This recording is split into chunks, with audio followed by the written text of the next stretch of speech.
Ang lahat ng aking iniibig ay aking sinasaway at dinidisiplina, kaya't kayo'y magsikap at magsisi.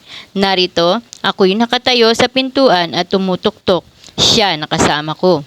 Ang matagumpay ay ipagkakaloob ko sa kanya na maupong kasama ko sa aking luklukan, kung paanong ako naman ay matagumpay at umupong kasama ng aking ama sa kanyang luklukan. Nangangako siya na sasawayin at didisiplinahin ng mga mahal niya. Ngunit nangako rin siya na gagantimpalaan ng mga masunurin at mananakop. Siya ay tulad ng isang mapagmahal na ama na nais ang pinakamahusay para sa kanyang mga anak.